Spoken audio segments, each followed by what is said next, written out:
Assalamualaikum warahmatullahi wabarakatuh dan salam sejahtera bagi kita semua, peserta webinar Nusa Mandiri yang berbahagia. Setelah tadi Bapak Indra Rianto STMT selaku Chair dari IEEE Young Professional Indonesian Section sudah menyampaikan paparan, maka pada kesempatan ini izinkan saya akan menyampaikan tentang how to begin and to get the project with IEEE. Sedikit tentang saya memulai menjadi anggota IEEE pada tahun 2011 sampai dengan 2015 sebagai IEEE Student Member.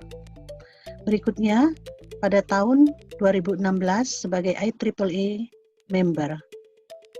Dan pada tahun 2018 menjadi member IEEE Young Professional Indonesia, dan sejak tahun 2019 sampai sekarang dipercaya sebagai bendahara IEEE Young Professional Indonesia.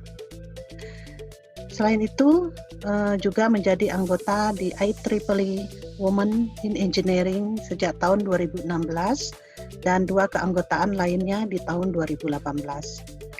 Presentasi saya pada kesempatan ini mengenai how to begin and to get the project with IEEE during COVID-19 pandemic. Berikut ini adalah info mengenai penerimaan proposal project IEEE yang tadi sudah disampaikan oleh Pak Indra. Dan para peserta webinar juga bisa melihat informasi lengkap di link berikut ini.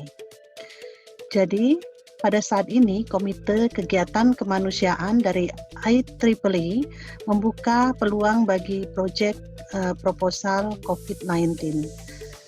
Pandemi dari COVID-19 telah mempengaruhi dunia dengan cara yang belum pernah terjadi sebelumnya. Dengan alasan ini, Komite Kegiatan Kemanusiaan IEEE telah menyesuaikan persyaratannya untuk lebih memungkinkan para sukarelawan IEEE untuk terus berkontribusi.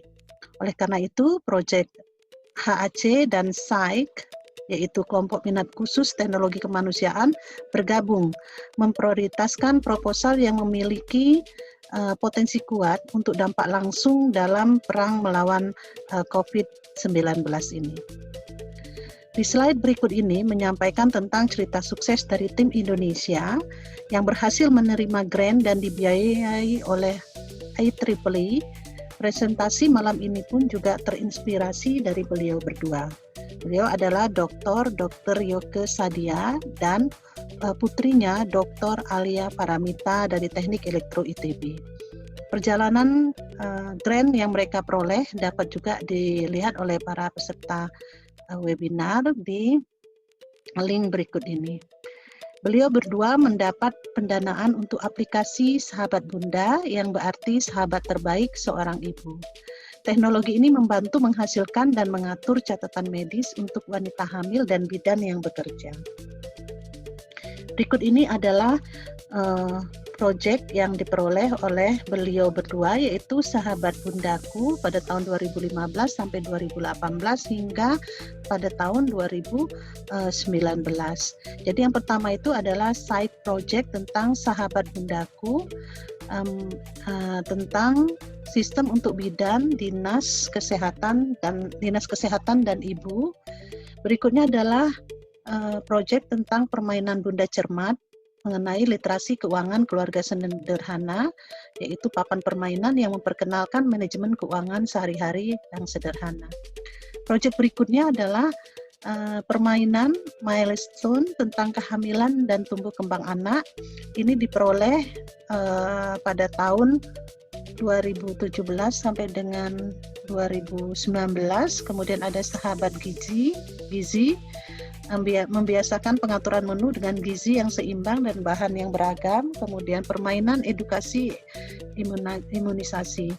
Dan terakhir adalah e-health dan teknologi untuk masyarakat tangguh bencana mengenai modul pembelajaran daring untuk masyarakat di tahun 2018 sampai dengan 2019. Selain dengan kisah sukses dari Indonesia di beberapa negara. Di sini tercatat ada 10 negara juga pernah mendapatkan proyek dari IEEE, yaitu yang pertama tim dari El Salvador, di mana proyeknya membantu masyarakat yang kena biaya tinggi pada penggunaan energi listrik. Pemasangan sistem fotovoltaik yang terhubung ke jaringan untuk mengurangi konsumsi energi, di mana 1.600 orang akan mendapat manfaat dari proyek ini. Kemudian tim dari Egypt, yaitu dengan Enta Menawar atau dalam bahasa Inggrisnya You Are the Light, penyediaan sumber energi yang andal, lebih murah dan bersih di komunitas lokal.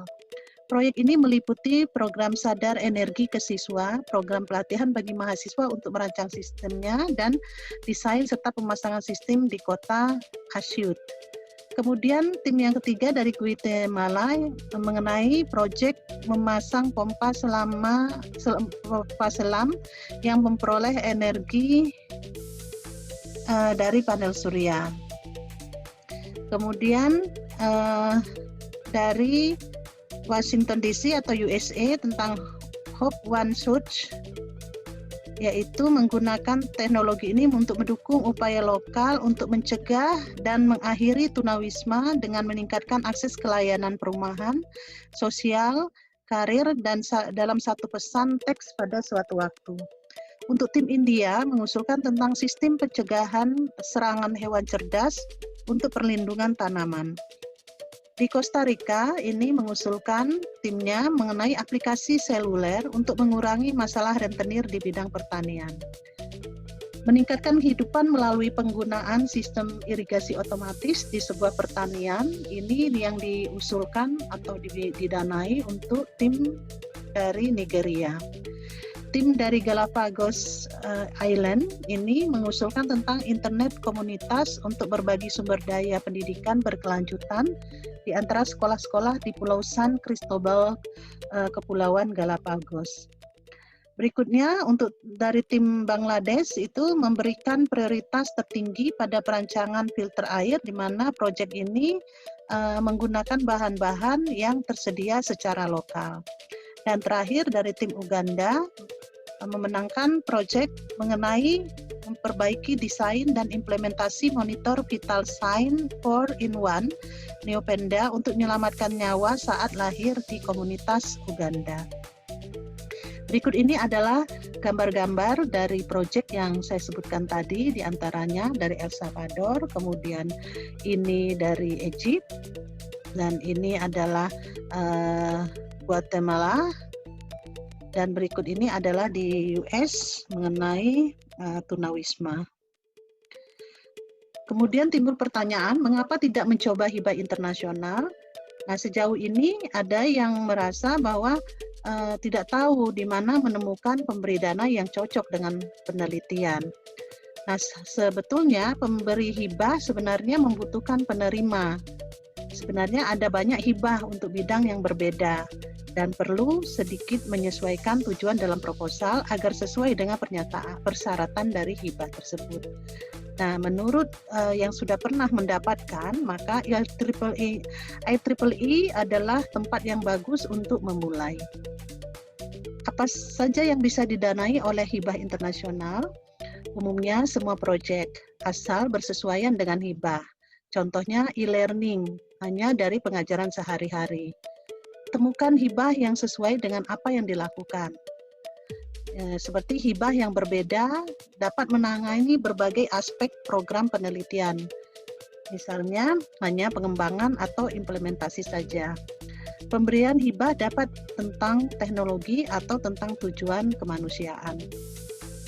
Ada beberapa ukuran dan jenis serta tingkat hibah, mulai dari hibah yang kecil dan terus bertambah, kemudian hibah yang dalam beberapa tahap, mulai dari desain, kemudian bukti konsep, berikutnya adalah peningkatan.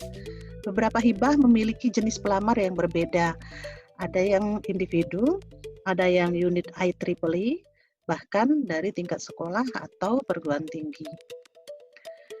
Mengapa tidak mencoba hibah internasional? Alasannya butuh banyak waktu, upaya, dan keahlian untuk menulis hibah internasional. Memang betul membutuhkan usaha dan waktu, tapi bisa memulai dengan sesuatu yang sudah diketahui atau dilakukan, atau bisa dimulai dengan mengikuti proyek orang lain. Bisa mulai dengan hibah yang lebih kecil dahulu dan kemudian terus maju. Mengapa tidak mencoba hibah internasional? Sulit diperoleh bagi orang Indonesia, terutama jika kita tidak melakukan sains yang sangat canggih.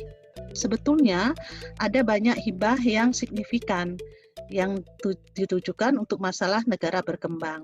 Nah, Indonesia umumnya kurang terwakili di sini, maka ini menjadi sebuah peluang. Gunakan kelemahan kita menjadi keunggulan kita.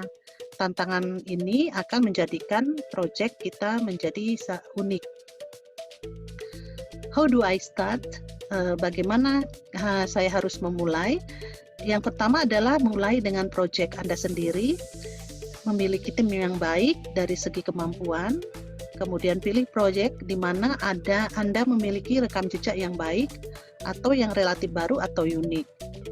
Saran lain dari yang pernah menerima hibah adalah kita mengikuti peneliti-peneliti sebelumnya, belajar dengan melakukan bagaimana membangun proposal, mengerjakan hibah, dan melaporkan hibah. Berikutnya, buat rekam jejak. Pentingnya memiliki program penelitian. Nah, memiliki program penelitian yang lebih luas yang dapat dibangun seiring waktu, bukan hanya proyek yang berdiri sendiri, sangatlah penting. Penting juga untuk membangun rekam jejak dan kredibilitas, mulai dengan hibah yang lebih kecil, tambah yang lebih besar. Kemudian, tidak memulai dari awal setiap proyek, tapi membangun dari iterasi sebelumnya. Dapatkan sinergi antar proyek dalam tema yang sama. Kegagalan adalah sukses yang tertunda. Ajukan beberapa hibah dan akhirnya Anda akan mendapatkan yang terbaik. Proposal hibah yang gagal berguna untuk umpan balik dan dapat digunakan sebagai dasar untuk proposal lainnya. Buat list dan pikirkan pertanyaan kunci yang penting dalam hibah untuk meningkatkan penelitian secara umum.